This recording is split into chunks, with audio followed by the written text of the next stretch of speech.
Good morning, India.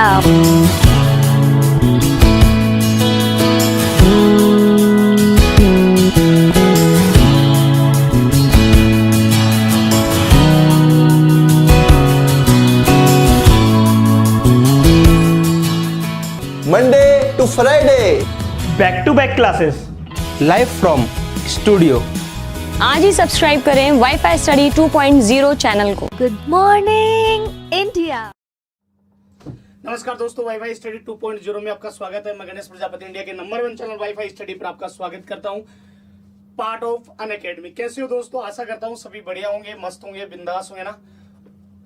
तो फटाफट से एक बार शेयर कर दो यार, तो ताकि और भी बच्चे जुड़ सके और इसका फायदा मिल सके, ठीक है ना। देखो, कुछ कल अपन ने बहुत इंपॉर्टेंट बातें की थी और बहुत अच्छा तुम्हें याद होगा कि मैं कल की थोड़ी सी रिपीट करना चाहता हूं। सबसे पहले ध्वनि आई, ध्वनि के बाद में वर्ण बने, वर्ण के बाद में शब्द, शब्द के बाद में पद, पद के बाद में वाक्य और वाक्य के बाद में भाषा का निर्माण हुआ और विचारों की अभिव्यक्ति को ही भाषा कहा जाता है। यहां तक मैंने आपको पढ़ा दिया था। स्वरों की संख्या ऑथेंटिक 11 होती है। 11 के बाद में अपन बात करें तो 10 भी होते हैं, 14 भी होते हैं ना। रे को नहीं माना जाता। हमारी जो राष्ट्र लिपि है वो देवनागरी लिपि होती है। बहुत सारी बातें अपन ने की थी, है ना। तो अब देखो, अब फर्स्ट जो अपना टॉपिक रहेगा वो रहेगा, बहुत इंपॉर्टेंट है, उच्चारण में लगने वाले समय के आधार पर स्वरों के भेद। उच्चारण में लगने वाले समय के आधार पर स्वरों के भेद, यानी अब हम ये बात करेंगे मेरे साथियों कि कौन से शब्द में कितना समय लगता है और कितना नहीं लगता, ठीक है ना। जैसे अपन बात करें, देखो पहला है दोस्तों हस्व। पहला कौन सा है? हस्व। हस्व का मतलब ये होता है कि वे स्वर जो बहुत कम समय में बोले जाते हों या जिनका उच्चारण में बहुत कम समय लगता हो। जैसे ए हो गया, ई हो गया, ऊ हो गया और री हो गया। ये वे स्वर हैं जिनको हस्व स्वर कहा जाता है। यू भी कह सकते हो आप, इनको दूसरा नाम छोटे स्वर भी कह सकते हो। सीधा दिख रहा है ना। तीसरी बात है, आप ये भी कह सकते हो कि गुरुजी ये स्वर वे स्वर हैं जो अन्य स्वरों का निर्माण करते हैं। अब देखो दोस्तों, एक सिंपल सी बात आपको हमेशा याद रखनी है, हस्व छोटा। तो ये जो वर्ड है ना, अब एग्जाम में क्वेश्चन कैसे आता है, ये बहुत इंपॉर्टेंट चीज होती है। ये सबसे बड़ी इंपॉर्टेंट चीज होती है कि क्वेश्चन कैसे पूछे जाते हैं, वो अपने को समझना है। देखो कुछ शब्द ऐसे होते हैं जो कॉमन होते हैं। तो ये यार बात 1998 की हो गई, जमाना 2019 चल रहा है, 20 भी आने वाली 6-7 महीने बाद में। तो क्वेश्चनों का स्टैंडर्ड चल, अब यहां से कभी क्वेश्चन नहीं बनता क्योंकि ये जो शब्द है ये कॉमन हो चुका है, सबको आता है। अब आपसे पूछेगा कि मूल स्वर कौन सा है, तो इनका जो दूसरा नाम है ना, वो नाम मेरे साथियों मूल स्वर है। ये बात मैंने आपको कही भी थी कि मूल स्वरों की संख्या 4 होती है। कितनी होती है? 4 होती है। तो मूल स्वर है क्योंकि इन चारों के निर्माण से ही अन्य का निर्माण हुआ है, तो दूसरा नाम मूल स्वर है। तीसरा नाम इन्हें एक मात्रिक स्वर भी कहते हैं। ये बहुत इंपॉर्टेंट चीज है, ये आपको किताबों में नहीं मिलेगी। दूसरा इन्हें क्या कहते हैं भाई? एक मात्रिक स्वर भी कहा जाता है। तो आपको याद रखना, मूल, हस्व, एक मात्रिक। और तीसरा और भी नाम है जो आपको मेरे साथियों याद रखना है, वो है लघु स्वर। कौन सा है? लघु। तो देखो 3 बातें, हस्व कॉमन हो गया, इसको अरे समझ में आ रहा है ना, कोई दिक्कत थोड़ी है यार। फटाफट से शेयर कर दो यार, ऐसे क्या कर रहे हो भाई, है ना। मजा आ रहा है ना, और बहुत अच्छा आएगा मजा, अपन बहुत सारी चीजें पढ़ने वाले हैं, ठीक है ना। कुछ बच्चे कल कमेंट आ रहे थे, बोले सर यूपी टेट के लिए सफिशिएंट है क्या? यार घबराई मत, ये यूपी टेट के लिए ही है ना। सारी चीजें यूपी टेट के लिए पढ़ा रहा हूँ, बिहार टेट के लिए झारखंड, यूपी, एसआई के लिए 0 से लेवल से चल रहे, पर एक एक चीज को बेहतरीन तरीके से पढ़ेंगे यार। आप घबराओ मत, बिंदास तरीके से रहो, है ना, घबराना नहीं है कुछ भी। ह्रस्व नाम पुराना हो गया, फिर इसका मूल है, फिर एक मात्रिक है और फिर लघु स्वर है। अगला जो इसका पॉइंट आता है वो है दोस्तों दीर्घ। अब आपके मन में दीर्घ का मतलब जहन में आते हैं, आप समझ गए होंगे कि ह्रस्व से बड़ा, ह्रस्व से बड़ा, यानी डेफिनेशन ध्यान से सुनना मेरे साथियों, वे स्वर जिनको बोलते समय ह्रस्व से दुगना समय लगता हो, वे स्वर जिनको बोलते समय ह्रस्व से दुगना समय लगता हो उन्हें दीर्घ स्वर कहा जाता है। ध्यान से सुन लेना, वह स्वर जिनको बोलते समय ह्रस्व से दुगना समय लगता हो उन्हें दीर्घ स्वर कहा जाता है, और ये होते हैं आ, ई और उ। इन्हें बोलते समय ह्रस्व से कितना समय लगता है? दुगना। अब कौन बताएगा कि इनमें दुगना क्यों लगता है? तो कॉमन सी बात हो गई, इस एक को देखो, मैं बिल्कुल फैक्ट बात कर रहा हूं, वो ध्यान से सुना।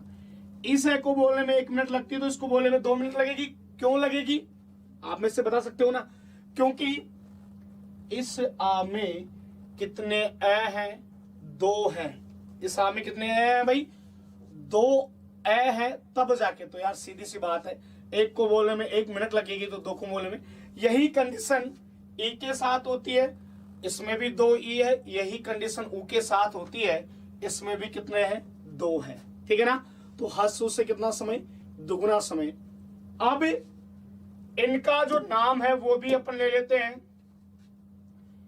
एक नाम है इनका दीर्घ स्वर, एक नाम जो है वो है द्विमात्रिक स्वर, और एक मात्रिक है एक नाम है सजातीय स्वर। क्या नाम है भाई? सजातीय स्वर। द्विमात्रिक क्यों? 2 मात्राएं हैं इनकी, एक 2 इनमें 2 है। सजातीय स्वर क्यों है? सजातीय ती है ये ना, ध्यान रखना थोड़ा सा। 1 मिनट इरेज कर देता हूं, इसको लिख देता हूं।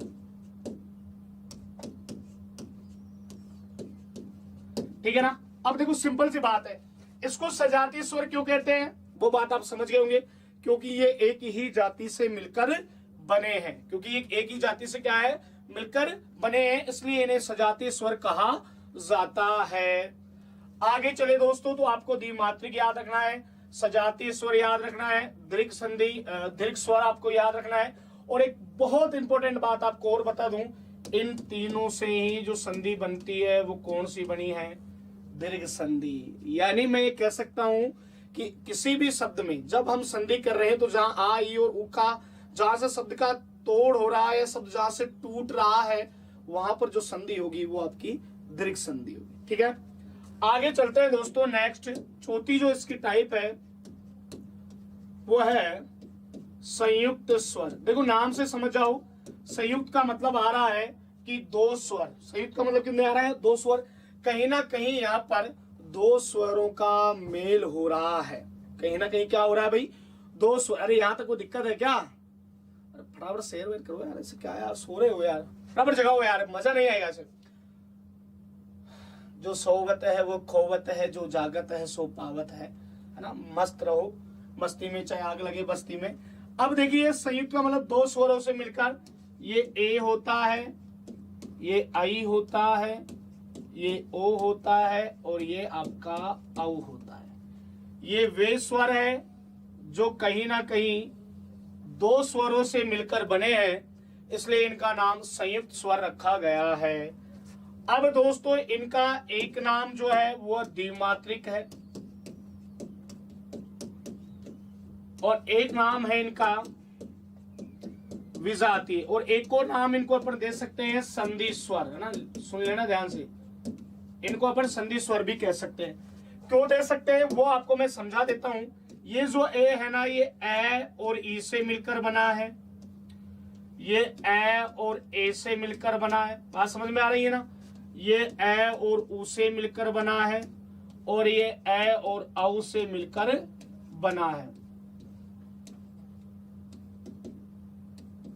तो कहीं ना कहीं ये 2 असमान स्वरों से मिलकर बने हैं, इसलिए इन्हें संयुक्त स्वर कहा जाता है। द्विमात्रिक भी है, विजातीय भी है, क्योंकि अलग अलग जातियों से मिलकर बने हैं, और इनको संधि स्वर भी अपन कह सकते हैं।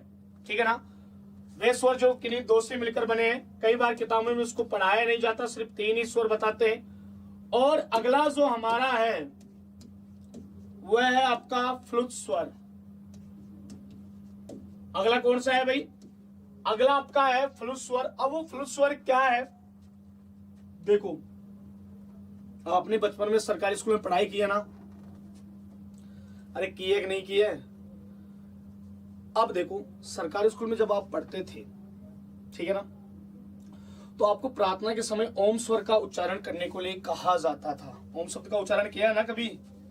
नहीं किया क्या ओम शब्द का उच्चारण? यार किया ना।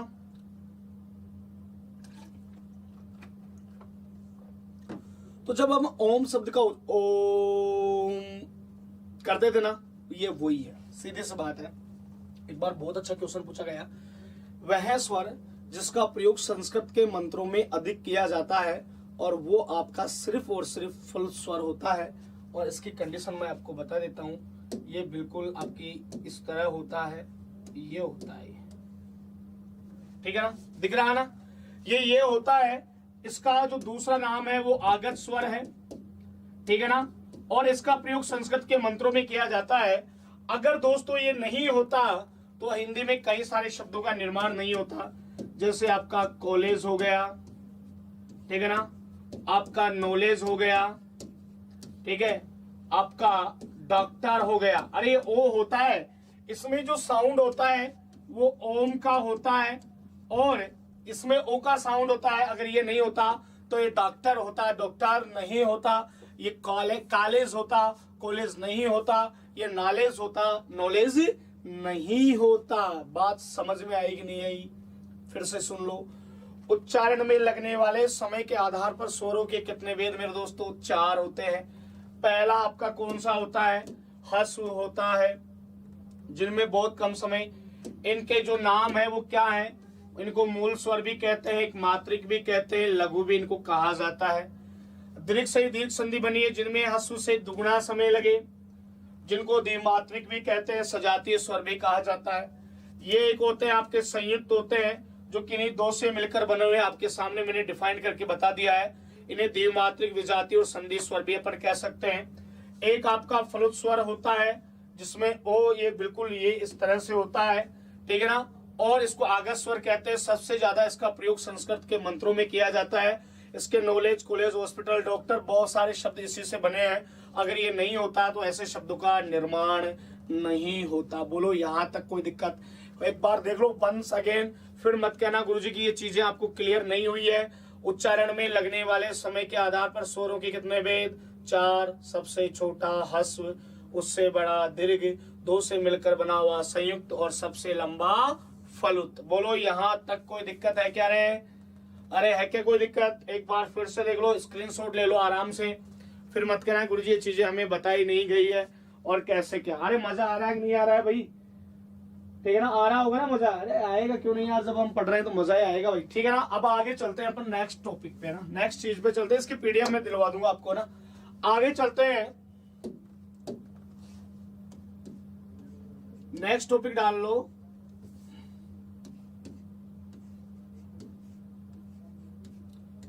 जीभ के भाग के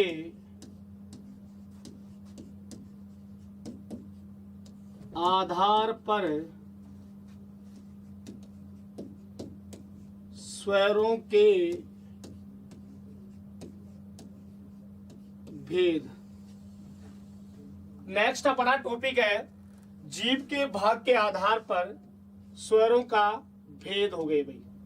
नेक्स्ट टॉपिक ये। अब हम बात करेंगे कि जीभ के भाग के आधार पर कौन कौन से स्वर होते हैं। तो अब मैं आपसे क्वेश्चन पूछ रहा हूं, बताओ जीभ कितने प्रकार की होती है भाई? अब तुम तो गुरुजी एक ही प्रकार की होती है, बात भी सही है। और बताओ 10th क्लास में आपने पढ़ा होगा कि जीभ कितने प्रकार से होती है, कैसे क्या होती है? कोई बता सकता है भाई आप में से? फटाफट से बता दो यार, जीभ कितने प्रकार की होती है, कैसी क्या होती है? जल्दी बोलो भाई, है ना। अभी तक जवाब नहीं आया है भाई, है ना। बिल्कुल बिल्कुल कुछ बच्चों को आ रहा है भाई। देखिए दोस्तों, आपने 10वीं क्लास में पढ़ा होगा तो जीभ के 3 भेद बताए गए थे। एक था अग्र, एक था मध्य और एक था पक्ष। जीभ के कितने भेद हैं भाई? 3। कौन कौन से? अग्र, मध्य और पक्ष। अब इसका जवाब तो आपको ही देना होगा कि कौन सा अग्र है, कौन सा मध्य है और कौन सा पक्ष। फटाफट बता दो, इतना समय नहीं लगना चाहिए, ध्यान से सुन लेना मेरी बात। ये देखो, मेरे हाथ को आप ढंग से देखोगे, ये अपनी जीभ है, तो कुछ शब्द तो यहां से निकल रहे हैं, कुछ यहां से निकल रहे हैं और कुछ यहां से निकल रहे हैं। भाई यही जीभ है, जो यहां से निकले वो अग्र, भाई सीधी सी बात है। आगे से निकले अग्र, बीच में से निकले मध्य, लास्ट से निकले पक्ष। तो अब बताओ ऐसे कौन से शब्द है जो जीभ के, बोल के देख लो ना, प्रैक्टिकल कर लो यार, घर की बात है, कोई दूसरा थोड़ी, एक परिवार ही तो है। अब शर्माने की जरूरत है ना भी गुरुजी, मुंह तो फाड़ो मत तुम, ठीक है ना। अब कहीं बैठे बैठे देख रहे होंगे आ ऊ ही कर रहे हैं। देखो देखो, बिल्कुल सिंपल बात है, अगर गलत हो तो मुझे बता देना। ई, ई, ए और री, ये वे शब्द हैं मेरे दोस्तों जो जीभ के अग्रभाग से उच्चारित होते हैं। प्रैक्टिकल करके देख लेना, फिर मत कहना गुरुजी ये चीजें हमें बताई नहीं है। ये जीभ है ना, तो देखो ई, ई यहां से निकल रहे हैं ना, ए और री में तो करंट भी आता है जीभ में, आ रहा है ना। बिल्कुल, बहुत बच्चे प्रैक्टिकल कर रहे हैं, चीजों को सीखना है, पढ़ना नहीं है। अब कई लोगों को पता नहीं गुरुजी, हमारे तो सारे एक जगह से निकल रहे हैं, तो आज पता चला है। मध्य से सिर्फ एक निकलता है, और वो कौन है भाई? ए। मध्य सिर्फ एक ही निकलता है और उसका नाम क्या है? उसका नाम सिर्फ और सिर्फ ए है। अब लास्ट में से जो निकलते हैं वो है, एक तो आपका आ गया, देख लो, एक आपका ऊ हो गया, एक आपका ये ऊ हो गया, एक आपका ये ओ हो गया और एक आपका ये आऊ हो गया, ठीक है ना। तो ये जीभ के लास्ट भाग से निकलते हैं, इसलिए इन्हें हम पच स्वर की श्रेणी में लाते हैं। तो जीभ के भाग के आधार पर बहुत प्यारा क्वेश्चन कैसे आएगा मैं बता रहा हूं। जीभ के, और टेस्ट भी होगा, टॉपिक कंप्लीट होने के बाद सबसे बड़ी खास बात है आपका टेस्ट भी होगा, तो इस बात का भी आप ध्यान रखें। जीभ के भाग के आधार पर स्वरों के 3 भेद होते हैं, एक आपका अग्र होता है, एक आपका मध्य होता है और एक आपका पक्ष होता है। जो आगे से बोले जाए अग्र, जो बीच में से बोले जाए मध्य, जो लास्ट से बोले जाए वो आपके पक्ष स्वर। कैसे आएगा? सिंपल है, निम्न में से कौन सा अग्र स्वर है, कौन सा मध्य स्वर है, कौन सा पक्ष स्वर है, इनमें से कौन सा पक्ष स्वर नहीं है, कौन सा मध्य स्वर है, कौन सा अग्र स्वर नहीं है, इसके अलावा कोई क्वेश्चन नहीं आते। तो बताइएगा, जीभ के भाग के आधार पर डेफिनेशन आपको लिखनी है तो आप लिख लेना नोटबुक में।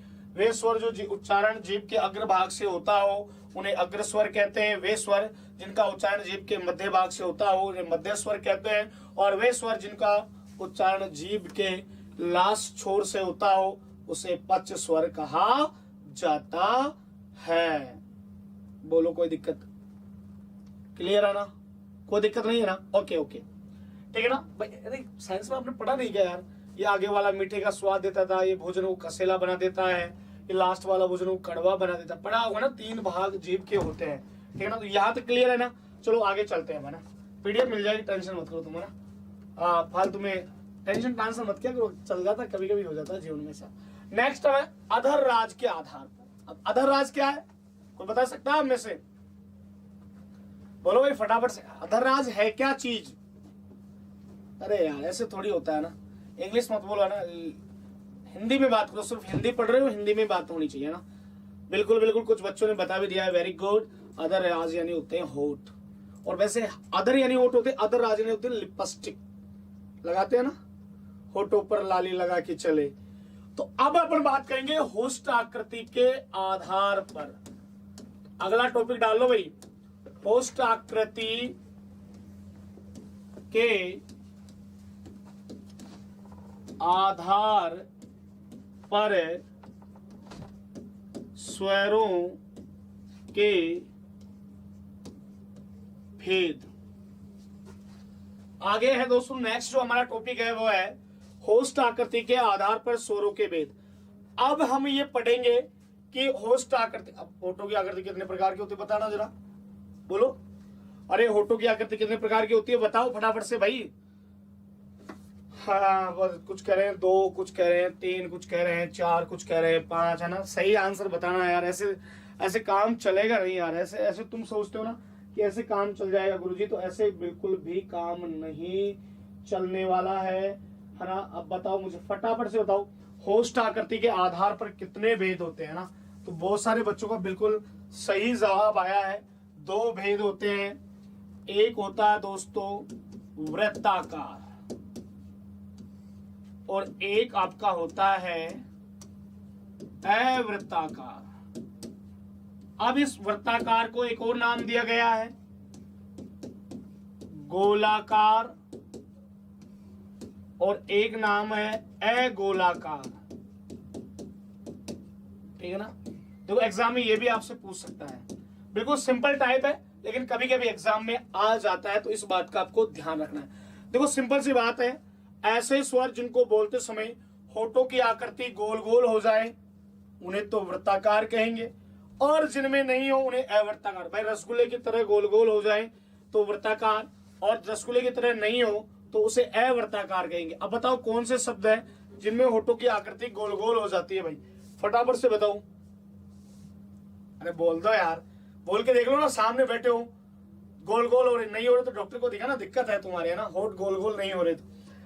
बिल्कुल बिल्कुल, कुछ बच्चों ने बिल्कुल सही जवाब दिया है।